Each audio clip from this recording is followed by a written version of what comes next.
നമസ്കാരം. Raf talk ഫുട്ബോളിലേക്ക് അവർക്കും സ്വാഗതം. എനിക്കൊരു സ്വപ്നമുണ്ട്. വേൾഡ് കപ്പിൻ്റെ ഫൈനലിൽ ഒരു റോക്കറ്റ് ഗോൾ നേടണം, ഒരു വെടിച്ചില്ല് ഗോൾ നേടണം. ആർക്കെതിരെ? ലയണൽ മെസ്സിക്കും അർജൻറ്റീനയ്ക്കുമെതിരെ. പറയുന്നത് സ്പാനിഷ് യുവതാരം, ബാഴ്സലോണയുടെ താരം ഗാവിയാണ്. സ്പെയിനു വേണ്ടി വേൾഡ് കപ്പിൻ്റെ ചരിത്രത്തിൽ ഗോളടിച്ച ഏറ്റവും പ്രായം കുറഞ്ഞ താരം എന്ന റെക്കോർഡ് അവൻ്റെ പേരിലാണ്. ഇപ്പോൾ വേൾഡ് കപ്പിൻ്റെ ക്വാർട്ടർ ഫൈനൽ മത്സരത്തിൽ അവർ ഇന്ന് കളിക്കാൻ ഇറങ്ങുകയാണ്. സ്പെയിനും ബെൽജിയവും തമ്മിലാണ് ക്വാർട്ടർ ഫൈനൽ മത്സരം. അത് കളിച്ച് ജയിക്കുകയാണെങ്കിൽ അവരെ സെമി ഫൈനലിൽ കാത്തിരിക്കുന്നത് ഫ്രാൻസാണ്. അവരെയും മറികടന്നിട്ട് വേണം ഫൈനലിലേക്ക് എത്താൻ.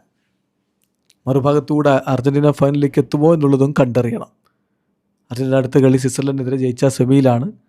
നോർവേയും ഇംഗ്ലണ്ടും തമ്മിലുള്ള മത്സരത്തിലെ വിജയികളോടാണ് സെമി കളിക്കുക. അതും കഴിഞ്ഞ് ഫൈനലിലേക്ക് കടന്നാൽ മറുഭാഗത്തുകൂടി സ്പെയിനും വന്നിട്ടുണ്ടെങ്കിലാണ് ഈ ഒരു ഡ്രീം ഫൈനലിനുള്ള വേദിയാവുക. അപ്പോഴാണ് ഗാവിയുടെ ഈ ഒരു പ്രസ്താവന വരുന്നത്. എനിക്കൊരു സ്വപ്നമുണ്ട്. My dream is to score a rocket in the world cup final.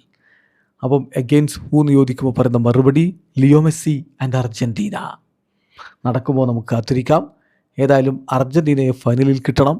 കിട്ടിയാൽ മാത്രം പോരാ, മെസ്സിക്കും അർജൻറ്റീനയ്ക്കുമെതിരെ ഒരു റോക്കറ്റ് ഗോൾ, വെടിച്ചില്ല് ഗോൾ അടിക്കണം എന്ന് ഗാവി പറയുന്നു. ജസ്റ്റ് വെയിറ്റ് ആൻഡ് സീ എന്ത് സംഭവിക്കുമെന്നറിയാൻ. വീഡിയോ അവസാനിക്കുന്നു. ഫുട്ബോൾ ലോകത്ത് കൂടുതൽ വിശേഷങ്ങളുമായി റാഫ് ടോക്സ് വീണ്ടും എത്താം.